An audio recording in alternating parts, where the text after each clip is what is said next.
10,49,000 rupees से 18,59,000 rupees ex showroom price है। आज लॉन्च हुई है निसान की टेक्टोन इंडियन मार्केट में।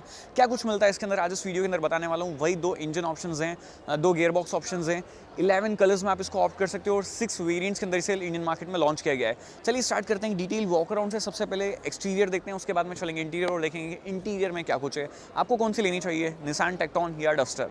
सबसे पहले फ्रंट डिज़ाइन से ओवरऑल लुक्स जो हैं वो अच्छे हैं। थोड़ी सी राउंड शेप लगता है और डस्टर थोड़ी सी मस्क्यूलर जो है वो लगती है। टेक्टोन यहाँ पर लिखा हुआ है, ये बहुत प्यारा लग रहा है देखने में। लाइट ग्रे डार्क ग्रे का शेड और जो फॉन्ट है वो काफ़ी अच्छे यूज़ करेगा। निसान का लोगो काफ़ी बड़ा है, वाइट कलर के जो इंसर्ट्स हैं अच्छे लगते हैं इसमें। कनेक्टेड DRL फ्रंट में दी गई है, पार्किंग सेंसर्स हैं, कैमरा है, ओवरऑल सब चीज़ें मिलती है। एडास जो है वो भी आपको इस गाड़ी के अंदर मिलता है। Reflector based LED lights, high beam auto high beam function के साथ में है। फिर नीचे इधर भी जो है वो parking sensor, almost 4-5-6 parking sensor जो हैं वो मिलते हैं। 1 2 3 4 5 6 नीचे फॉग लैम्प भी यहाँ पर आपको दिए गए हैं, काफ़ी नीचे है, दिखे नहीं मुझे। और बाकी 360 बॉडी क्लेडिंग जो है वो भी आपको मिल जाती है। सीट सिली हुआ है, ये टायर्स हैं 18 इंचेस है I guess. Okay 225/55 R18 tyre है फ्रंट एंड रियर में। डिस्क ब्रेक दिया है T280, ये 1.3 लीटर टर्बो पेट्रोल इंजन है। T160 लिखा हुआ देखोगे आप तो वहाँ पर आपको पता चल जाएगा 1 लीटर टर्बो पेट्रोल इंजन है। अब इंजन की अगर बात करें तो 1 litre turbo petrol engine like almost 100 PS की पावर, 160 Nm का टॉर्क जनरेट करता है। और 1.3 लीटर का जो पेट्रोल इंजन है वो 160 bhp की पावर और 280 Nm का टॉर्क जनरेट करता है। मोस्ट पावरफुल कार्स हो गई हैं दोनों, डस्टर और टेक्टोन इंडियन मार्केट में। दोनों गाड़ी का बस बॉडी शेप अलग है, गाड़ियाँ ऑलमोस्ट सिमिलर है, सेम प्लेटफॉर्म पे सेम इंजन ऑप्शन जो है वो कैरी करती है। तो आप मतलब लाइक अगर कोई भी गाड़ी लेते हो तो आपका डिसीजन जो है वो सही होने वाला है। ने उसके बाद में टेल लैम्प कुछ इस टाइप से कनेक्टेड की गई है। ये बैक लाइट है, वाइपर, डिफॉगर, ऊपर spray and stop mount lamp, shark fin antenna दिया हुआ है और ऊपर पैनोरामिक सनरूफ भी आपको मिल जाता है। पीछे पार्किंग सेंसर्स जो है अगेन 6 ऑफ नंबर्स में दिए हुए हैं। यहाँ पर रियर कैमरा, दैट्स इट। अब चलते हैं, सबसे पहले मैं आगे से आपको बताता हूँ। साइड से ऑलमोस्ट कार सिमिलर ही है। ग्राउंड क्लियरेंस गाड़ी का बहुत बढ़िया है, ऑलमोस्ट 212 mm के आसपास का ग्राउंड क्लियरेंस है और 50 लीटर का फ्यूल टैंक कैपेसिटी आपको मिल जाती है। पीछे भी ये देखो डिस्क ब्रेक लगे हुए हैं। एलॉय व्हील्स जो हैं वो काफ़ी अच्छे लगते हैं देखने में, मतलब लाइक इस गाड़ी के ऊपर सूट कर रहे हैं, थोड़ी सी ऐसे बड़ी गाड़ी वाली फील जो है वो दे रहे हैं। तो अब चलते हैं सब आगे और दिखा दो मैं कि आगे क्या है, फिर उसके बाद चलेंगे पीछे। तो अब चलते हैं अंदर और आगे क्या कुछ है मैं आपको बताते हुए चल रहा हूँ। देखो सबसे पहले सॉफ्ट टच मटेरियल, सारे पावर विंडोज़ के कंट्रोल्स यहाँ पर और auto 1 touch up and down function के साथ में। ORVM के कंट्रोल्स हैं। देन सीट जो है वो इलेक्ट्रॉनिकली एडजस्टमेंट फंक्शन के साथ में और यहाँ पर आपके पास में है आपका ये वेंटिलेटेड फंक्शन। नीचे 2 पैडल और एक डेड फुट रेस्ट। बूट यहाँ से इलेक्ट्रॉनिकली भी आप एक्सेस कर सकते हो आई गेस। और यहाँ से आपका ऑटो ऑन ऑफ और इलेक्ट्रॉनिक पार्किंग सेंसर्स का स्विच है। That's it. बाकी तो ऑलमोस्ट सिमिलर से मेरे को ऐसा लग रहा है कि डस्टर के अंदर ही मैं कहीं ना कहीं बैठा हूँ, बिकॉज उसका भी सेंटर कंसोल ऐसा ही है, यही सारी चीज़ें हैं, मतलब ऑलमोस्ट कंट्रोल वगैरह और ये गियर नॉब भी सिमिलर ही है। और ऑलमोस्ट चीज़ें जो है वो डस्टर जैसी ही यहाँ पे इंटीरियर में बैठते से फील हुई है। जैसे सपोज यहाँ पर अगर स्विचेस की बात करी जाए तो यहीं से एडास वगैरह ऑन ऑफ होता है। हेडलाइट लेवलिंग जो है वो आपको ऑन ऑफ करनी है, ऑटो ऑन ऑफ आपको यहाँ से करना है, ऑफ करना है, ठीक है। तो मतलब ऑलमोस्ट ऐसा कहीं ना कहीं वाइब आ रही है कि जैसे मैं डस्टर के अंदर बैठा हूँ। फिर यहाँ पे आपका स्टीयरिंग जो है वो हाइट और रीच दोनों आप एडजस्ट कर सकते हो। पैडल शिफ्टर्स भी हैं, automatic headlamp, automatic rain sensing wiper, यहाँ पे डास के कुछ कंट्रोल्स हैं और आपका ये क्या बोलते हैं क्रूज कंट्रोल के स्विचेस है। और यहाँ पे आप कुछ चेंज कर सकते हो MID वगैरह के controls. That's it. Start stop button आपका यहाँ पर जो है वो इस तरफ दिया हुआ है।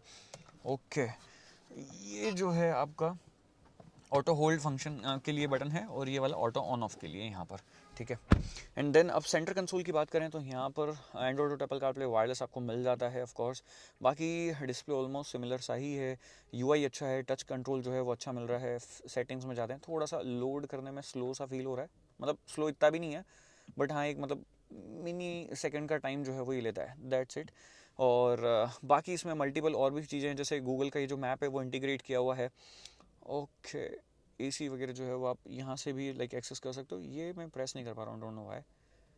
ड्राइव मोड भी हैं, उसमें भी 3 मोड थे और यहाँ पर भी आई गेस 3 मोड ही हैं।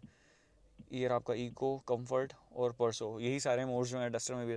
ऑलमोस्ट गाड़ी जो है वो सिमिलर ही है, मतलब आपको बस ये है कि निसान लेना है या रेनो लेना है वो आप चूज़ कर सकते हो। यहाँ पे ग्लव बॉक्स है आपका, इधर सॉफ्ट टच मटेरियल नहीं है, हार्ड टच प्लास्टिक ही है। ये थोड़ा सा सॉफ्ट टच मटेरियल यहाँ पर दिया हुआ है। सीट जो है वो ड्यूल टोन में आपको मिल जाती है। ऊपर वैनिटी मिरर लाइट के साथ में, इधर भी वैनिटी मिरर लाइट के साथ में है। बाकी की फॉब कुछ इस टाइप का है, लाइक प्रॉक्सिमिटी सेंसर के साथ में आता है। आप इंक्रीज एग्रीज जो है विथ कीलेस एंट्री जो है वो एग्जिट कर सकते हैं। 12 वॉट का पावर सॉकेट, 2 Type-C पोर्ट, यहीं से आप रिलीज़ भी कर सकते हो, पार्क में भी डाल सकते हो। 2 कप होल्डर है और इनको आप एडजस्ट भी कर सकते हो, लाइक अगर ओपन करना है तो ये शटर क्लोज हो जाती है। यहाँ पे आर्म रेस्ट के नीचे भी थोड़ा सा स्टोरेज है, ये फिक्स्ड है, सॉफ्ट टच मटेरियल के साथ में। Auto dimming IRVM, touch base light, और यही लाइट जो है वो डस्टर में भी देखी थी। That's it. अब चलते हैं पीछे और मैं आपको बताता हूँ कि पीछे रियर सीट पे स्पेस वगैरह कितना है और पीछे से गाड़ी कैसी लगती है। बाकी डोर पॉकेट्स वगैरह हैंडल्स जो हैं वो सही यहाँ पर रखे हुए हैं। रियर डोर, देन उसके बाद में soft touch material, power Windows के कंट्रोल्स अप एंड डाउन आप यहाँ से कर सकते हैं। और मैं आ गया हूँ अंदर। सीट जो है वो ऑल द वे मैंने पीछे की हुई है और यहाँ पर देख सकते हैं मैगजीन होल्डर है। फिर उसके बाद में लाइक अगर मैं इधर बैठता हूँ, जैसे यहाँ पर कोई भी ऐसे पैसेंजर बैठ सकता है कि नॉर्मल मतलब अगर आगे कोई 5-10 के आसपास अगर बैठे हैं तो, बट यहाँ पर एसी वेंट है, 2 टाइप सी पोर्ट है और यहीं से आप लंबर सपोर्ट वगैरह जो है वो एडजस्ट कर सकते हैं। यहाँ पे आपके पास में handle bar, coat hook, touch base light के कंट्रोल्स हैं और ऊपर ये पैनोरामिक सनरूफ काफ़ी बड़ी साइज़ में दिया हुआ है। क्वार्टर पैनल ग्लास, तीनों ही हेडरेस्ट जो हैं वो एडजस्टमेंट फंक्शन के साथ में है और यहाँ पर आपके पास में 2 कप होल्डर, फ़ोन रखने के लिए स्पेस है। That's it. तो ओवरऑल स्पेस वगैरह जो है वो बढ़िया है, कोई परेशानी ऐसा सच नहीं है। थाई सपोर्ट जो है वो भी थोड़ा बढ़िया हो सकता है अगर सीट ही आगे होती तो, बट अभी जो है वो भी सफिशिएंट मेरे को मिल रहा है। बाकी यहाँ पर हेडरूम जो है वो सफिशिएंट है, मुझे कोई परेशानी नहीं है। यहाँ पर एक और कोर्ट हो गया, बट यहाँ पर सन वाइजर अगर होता तो मज़ा आ जाता। That's it. अब मैं आपको चलता हूँ और पीछे एक बार बताता हूँ कि जो बूट स्पेस है वो कैसा है। ओके, तो यहाँ से ओपन करना है बूट स्पेस, आपको दिखा देता हूँ मैं।